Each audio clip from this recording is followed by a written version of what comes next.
We're looking at doing a weekly series where we come hang out, enjoy some cider and donuts and the fall things in life, because it's fall. Exactly. And what's better at this time of year than gathering around a gigantic fireplace? Massive. Ow. A gigantic fireplace and telling stories, because, that's where stories often happen, around the fireplace. Or in it, if you're a borrower, which we apparently are. This was kind of intended. We're all busy folks, and this was a really great way to get us all together, hanging out in front of a fire.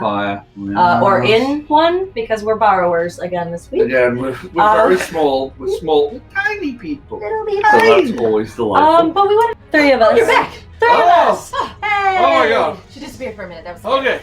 Magic. All right. Magic. I thought you were taken by a curse. I didn't know what to do.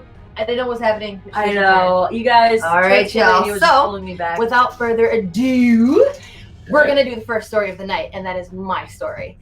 And when doing my research, I was immediately enamored by the story, and I could not help but tell it. He comes home. This one is about he finds the most beautiful woman he has ever seen, cleaning his house, cooking his food, taking care of his kids. Like, he's like, okay, I don't really know what's going on here, but I'm not mad about it. I'm gonna go with it. So he goes, he looks at her, and he's like, I want to ask all these questions, but I'm not gonna ask questions. I'm just gonna ask, what's your name? She says, my name is Mata. And we go on from there. They are such best friends. They go hunting. He sees this woman in all of her magical glory, galloping through the forest. She's incredible. She looks like a freaking gazelle, right? And she's beautiful and she's powerful. And he's just like, this is my woman. This is my woman. He's pumped. He's pumped, right? So our sheik finally has a huge feast and invites our man Warner into his tent, and he presents him his gift. And his gift is in a beautiful golden carved box.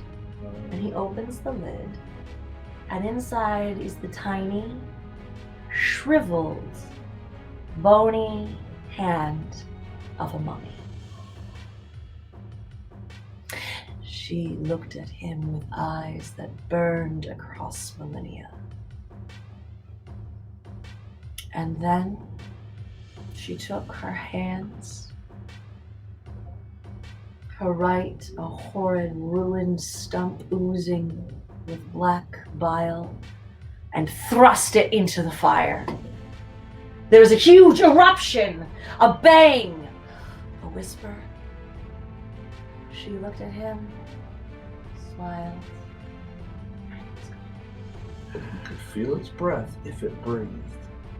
And it raises a hand and places a hand on his shoulder and it says, "Tag, you're it!"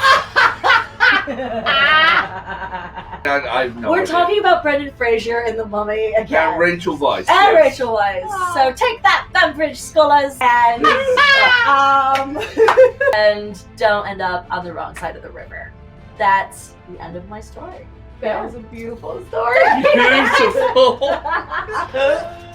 Thank you guys. Thank you for telling stories with me tonight. I love you guys. It was awesome. Thank you for joining us for stories tonight, everybody. Thank you. We're really pleased that you could join us.